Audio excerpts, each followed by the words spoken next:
Selamat pagi pemirsa, Breaking News kembali hadir menjumpai Anda dengan informasi teraktual dan menarik bersama saya Widya Trisnawati dan rekan saya Niketut Listia Dewi. Simak berita selengkapnya.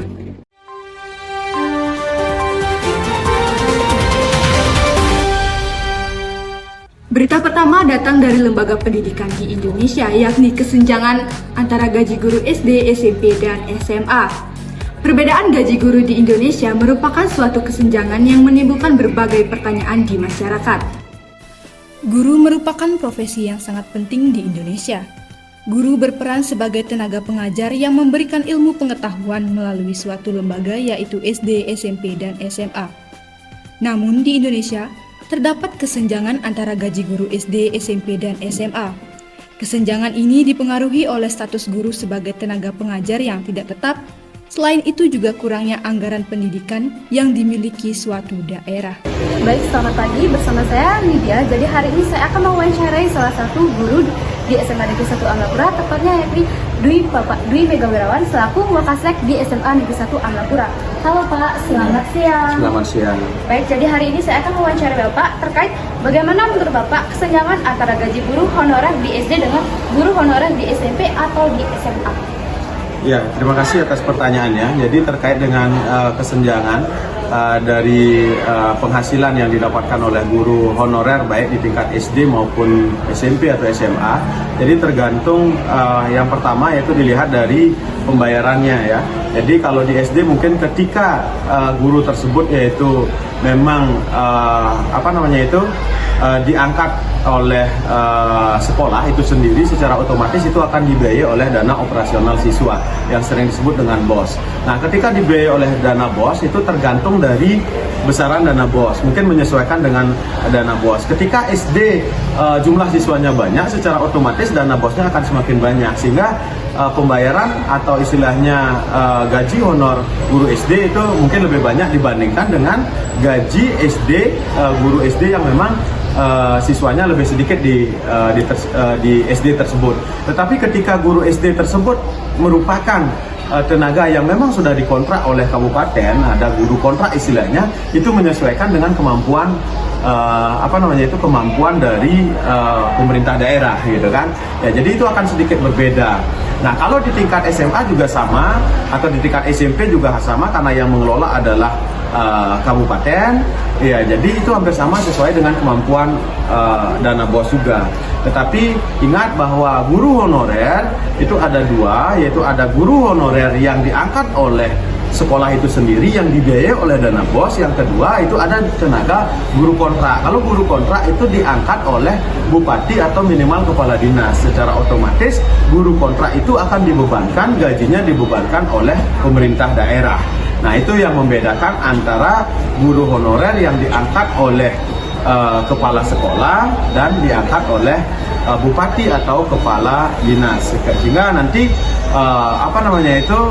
kesejahteraannya akan berbeda. Nah, kalau di tingkat SMA yaitu mengacu hampir sama juga dengan tingkat SD, itu dibiayai oleh dana BOS. Cuma dihitung per jam biasanya, jam pelajaran. Kalau mungkin dari SMA itu tergantung ngajarnya berapa jam gitu kan. Kalau mungkin contoh di SMA itu ngajarnya nanti mungkin 24 jam, jadi hitung per jam berapa, 100.000, berarti dia akan mendapatkan pendapatan 2.400.000 per bulan gitu kan. Kalau mungkin dia ngajarnya hanya sedikit, hanya 12 jam, ya hitungnya lebih sedikit gitu kan. Nah, itu juga ada dari dana masyarakat, uang komite, ataukah bisa juga diambilkan dari dana BOS ya. Jadi sekali lagi bahwa kesenjangan antara penghasilan kesejahteraan guru itu tergantung dari SK-nya, surat keputusannya, apakah diangkat dari sekolah, yang bupati atau kepala dinas, dan yang ketiga adalah dari, kalau memang itu dibayarkan dari dana BOS, tergantung dari jumlah siswa masing-masing masing-masing sekolah itu sendiri. Jadi seperti itu. Oke, ada lagi? Cukup sekian ya Pak. Ya. Baik, jadi itu dia wawancara dari Bapak Dwi Megawirawan selaku Wakasek dari SMA Negeri 1 Amlapura terkait kesenjangan guru honorer di SD maupun di tingkat SMA. Berita kedua berasal dari Bali, yakni unikan tradisi Manda yang berasal dari Desa Bubuk Karangasem, Bali. Manda merupakan tradisi menjelang sasi kesanga yang diikuti oleh seluruh masyarakat Desa Bubuk Karangasem. Manda adalah sebuah tradisi ngesange yang hanya dilakukan di Desa Bubuk Karangasem. Tradisi ini dilakukan secara turun-temurun sebagai sebuah budaya yang mentradisi. Manda merupakan bagian dari upacara budayanya menjelang ngesange atau nyepi. Tradisi ini memiliki makna menjaga keseimbangan semesta alam, yaitu Buna Agung dan Buna Ate. Saya Niwana Fikrianti sebagai reporter ketiga akan melakukan wawancara tentang tradisi Manda di Desa Adat Bubuk. Saya akan melakukan wawancara kepada Bapak Iwan Mertes selaku salah satu warga Bubuk.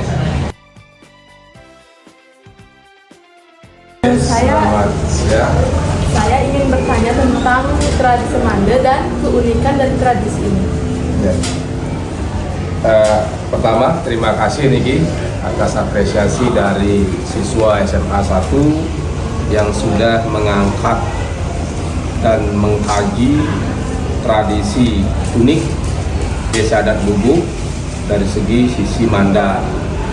Tradisi Manda Desa Adat Bubuk ini merupakan tradisi yang sudah berjalan dari tahun ke tahun sebagai warisan para lelangit atau para leluhur Desa Adat Bubuk yang mewariskan dari kerangka berdirinya Desa Adat Bubuk pada 1103 Saka.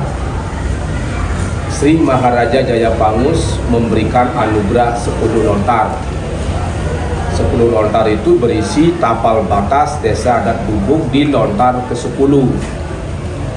Nah, perayaan Manda merupakan implementasi atau pengajawantahan dari lontar yang ada yang disebut dengan Sri Maharaja Sanghyang Raja Purana. Nah, Sanghyang Raja Purana itu diperingati tiap tahun sebagai bentuk rasa puji syukur kepada leluhur bahwa berdasarkan perayaan Aji Manda sebagai pengiling-iling batas wilayah Desa Adat Bubuk. Nah, ini uniknya cara generasi muda di Bubuk untuk mengingat batas wilayah Desa Adat sesuai dengan lontar yang ada yang disebut dengan Sri Maharaja yang diberikan oleh Sri Maharaja Jayapangus dalam bentuk lontar Sanghyang Raja Purana seperti itu. Udah. Keunikannya bahwa dalam sasi tilem nemu pasah atau tilem kaulu nemu pasah ini ke krama Desa Adat Bubuk merayakan Aji Manda.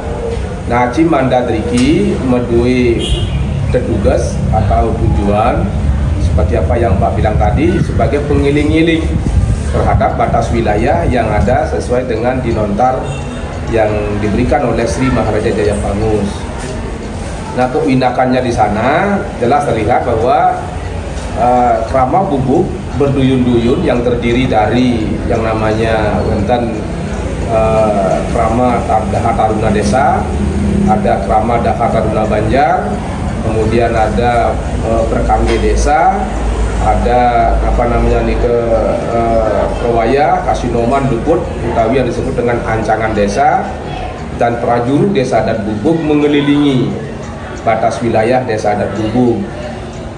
Nah, sekarang keunikan yang lain bahwa dalam aji itu busana Daha Taruna itu aneh, nggak seperti biasanya.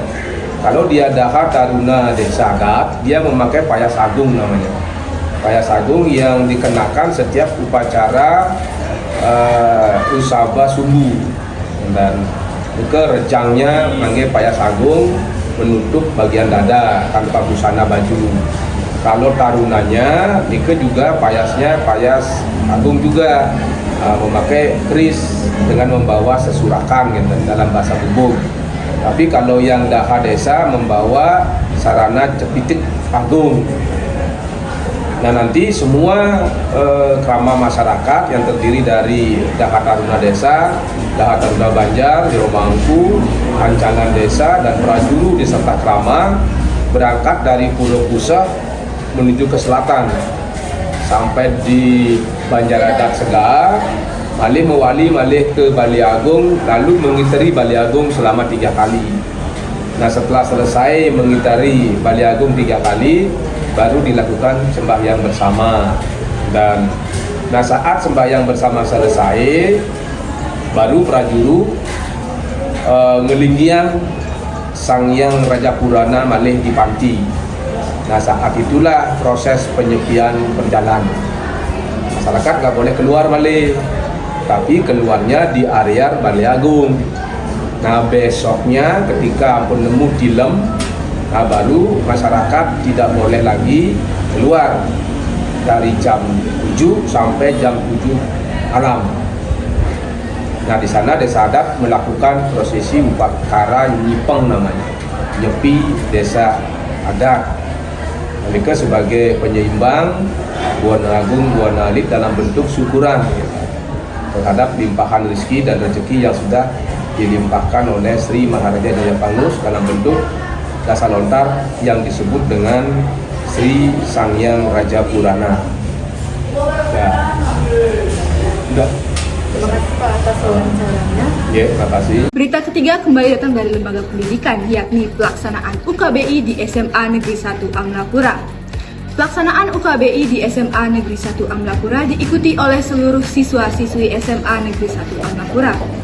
Pelaksanaan UKBI dilakukan langsung di sekolah maupun di rumah oleh para siswa-siswi. Pelaksanaan UKBI diawali dengan sosialisasi yang dilakukan dengan mengundang Balai Bahasa Provinsi Bali. Sosialisasi diikuti oleh para murid dan anggota permusyawaratan guru mata pelajaran. Kegiatan UKBI ini dilaksanakan beberapa hari, yaitu bertahap dari kelas 10, 11, kemudian terakhir kelas 12. Baik, jadi perkenalkan, nama saya Dewi Kramaditya Barna sebagai reporter 1. Jadi di sini saya akan melakukan wawancara terhadap salah satu guru yang mengajar di SMA Negeri 1 Amlapura. Baik, di sini saya bersama Bapak Igede Agaris Pinrawan SPD akan menanyakan tentang bagaimana sih UKBI yang telah dilaksanakan di SMA Negeri 1 Amlapura. Apakah UKBI yang dilaksanakan di SMA Negeri 1 Amlapura ini sudah berjalan dengan lancar atau banyak siswa yang malah acuh tidak acuh dengan UKBI ini? Baik, terima kasih. Perkenalkan saya Igede Aris Pindrawan selaku pengajar Bahasa Indonesia dan Koordinator Pelaksanaan Uji Kemahiran Berbahasa Indonesia atau UKBI. Dan kebetulan SMA Negeri 1 Amlapura sudah melaksanakan Uji Kemahiran Berbahasa Indonesia bagi seluruh siswa SMA Negeri 1 Amlapura yang pelaksanaannya dilaksanakan di bulan September. Pelaksanaan kegiatan ini mendapat respon yang sangat positif dari siswa, terbukti dari data yang sudah masuk di kami terkait dengan peserta pelaksanaan UKBI. Ada 556 peserta yang sudah mampu login dan melaksanakan kegiatan penilaian. Itu artinya mayoritas siswa di sekolah ini sudah memberikan respon yang positif terhadap pelaksanaan UKBI.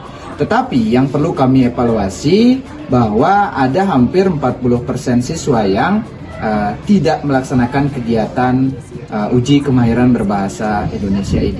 Kami tidak mau berpikiran negatif sebab pelaksanaan UKBI ini membutuhkan proses dan sarana yang sangat penting.